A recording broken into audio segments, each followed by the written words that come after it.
NATO leaders vow at least 40 billion euros of military aid for Ukraine.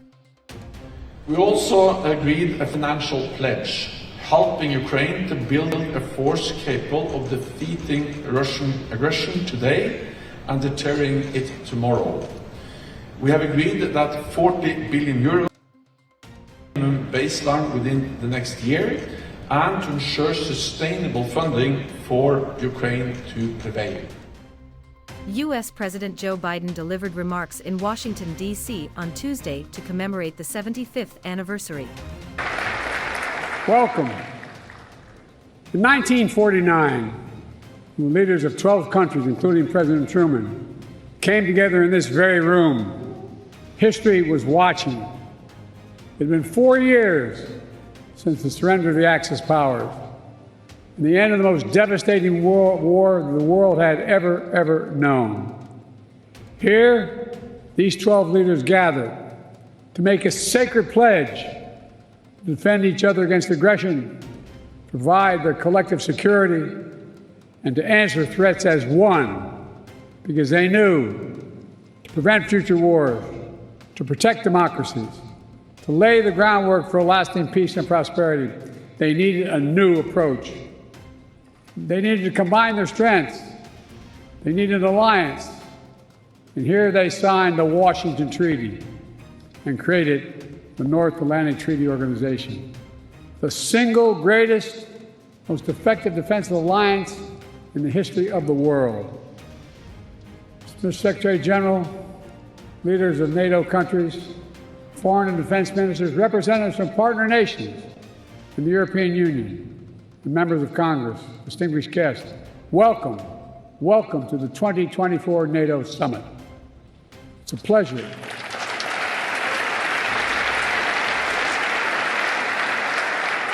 It's a pleasure to host you in this milestone year, to look back with pride at all we've achieved and look ahead to our shared future with strength and with resolve.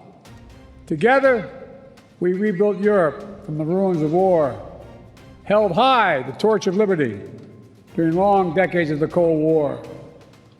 When former adversaries became fellow democracies, we welcomed them into the alliance. When war broke out in the Balkans, we intervened to restore peace and stop ethnic cleansing. And when the United States was attacked on September 11th, our NATO allies, all of you, stood with us, invoking Article 5 for the first time in NATO history, treating an attack on us as an attack on all of us. A breathtaking display of friendship that the American people will never, ever forget. Through all this history, when great changes occurred, people would ask, can NATO adapt? And every time we proved we could adapt, and we did, evolving our strategy to stay ahead of threats, reaching out to new partners to increase our effectiveness. And here with us today are countries from the Indo-Pacific region. They're here because they have a stake in our success, and we have a stake in theirs. Today, NATO is more powerful than ever, 32 nations strong. For years, Finland and Sweden were among our closest partners. Now they have chosen to officially join NATO, and because of the power and meaning of Article 5 guarantee, that's the reason. It was the most important aspect of the alliance in 1949, and it is still the most important aspect. I'd also note, Finland and Sweden joined the alliance not just because their leaders sought it, because their citizens called for it in overwhelming numbers. Remember, NATO's character is fundamentally democratic, always has been and always must continue to be. And today, NATO is better resourced than it ever has been. I want to pause on this because it's significant.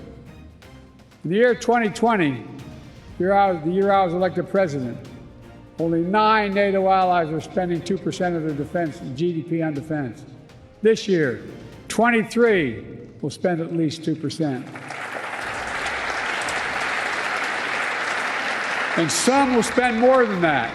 And the remaining countries that have not yet reached that milestone will get there soon. This remarkable progress proof that our commitment is broad and deep, that we're ready, that we're willing, we're able to deter aggression and defend every inch of NATO territory across every domain: land, air, sea, cyber, and space. My friends, it's good that we're stronger than ever, because this moment in history calls for our collective strength. Autocrats want to overturn global order, which is by and large kept for nearly 80 years and counting. Terrorist groups continue to plot evil schemes to cause mayhem and chaos and suffering. In Europe, Putin's war of aggression against Ukraine continues, and Putin wants nothing less than Ukraine's total subjugation, to end Ukraine's democracy, to destroy Ukraine's culture, and to wipe Ukraine off the map. And we know Putin won't stop at Ukraine, but make no mistake, Ukraine can and will stop Putin.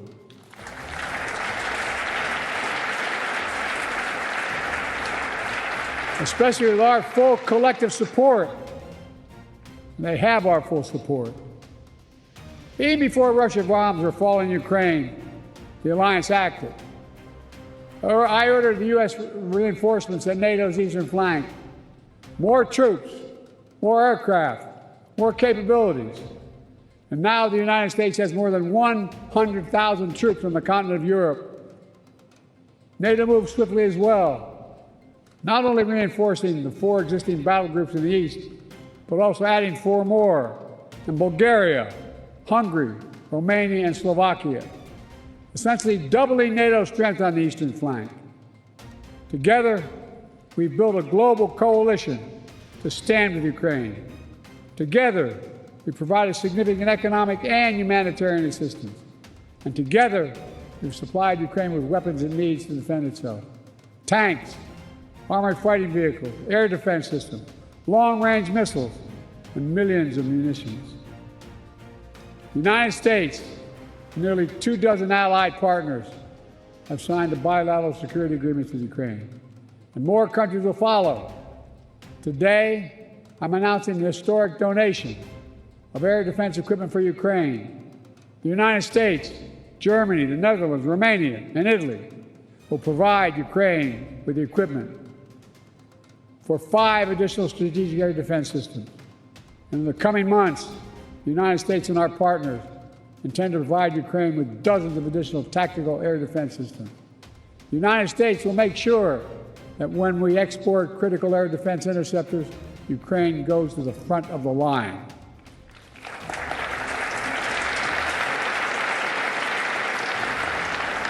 They will get this assistance before anyone else gets it. All told, Ukraine will receive hundreds of additional interceptors over the next year, helping protect Ukrainian cities against Russian missiles, Ukrainian troops facing air attacks on their front lines. Make no mistake, Russia is failing in this war. More than 2 years into Putin's war of choice, his losses are staggering. More than 350,000 Russian troops dead or wounded.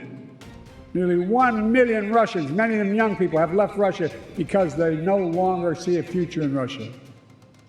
And Kyiv, remember, fellas and ladies, was supposed to fall in 5 days, remember? Was still standing 2.5 years later and will continue to stand.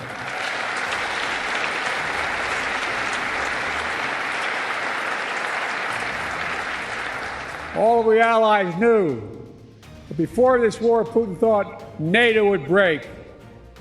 Today, NATO is stronger than it's ever been in its history. When this senseless war began, Ukraine was a free country. Today, it is still a free country. And the war will end with Ukraine remaining a free and independent country. Russia will not prevail. Ukraine will prevail. Ladies and gentlemen, this is a pivotal moment for Europe, for the transatlantic community, and I might add for the world. Let's remember, the fact that NATO remains the bulwark of global security did not happen by accident. It wasn't inevitable. Again and again at critical moments, we chose unity over disunion, progress over retreat, freedom over tyranny, hope over fear. Again and again, we stood behind our shared vision of a peaceful and prosperous transatlantic community. Here at this summit, we gather to proclaim NATO is ready and able to secure that vision today and well into the future.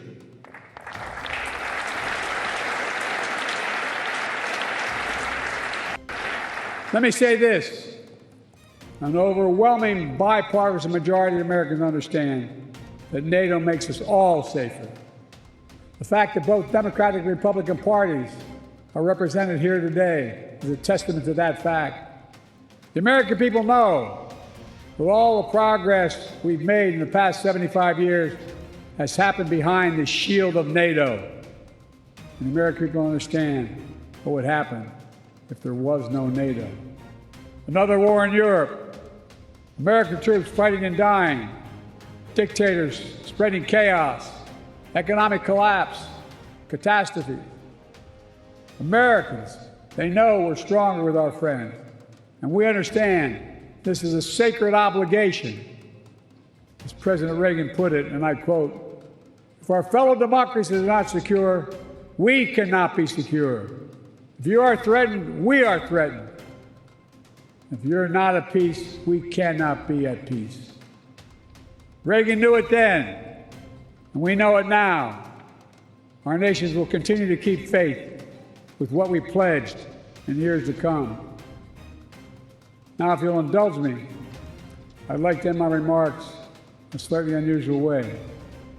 NATO is an alliance of nations, but also made up of leaders. And one person in particular has done an extraordinary job leading NATO for the last decade. Secretary General Stoltenberg, would he come forward?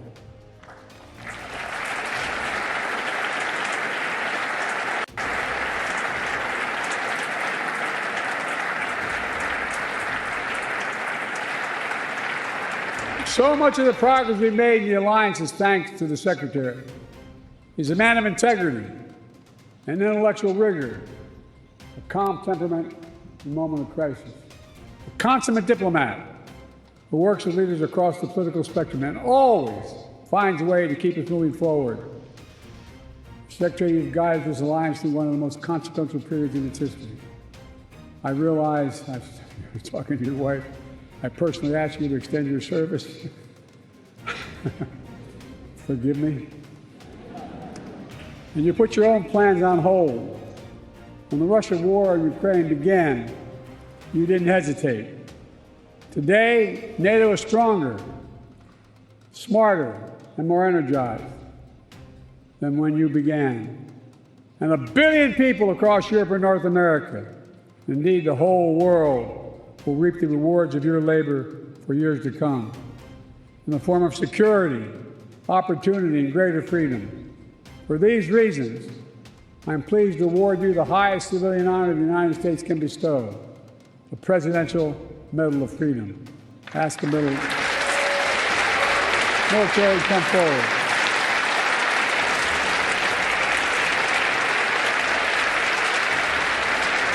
I'm asking to read the citation.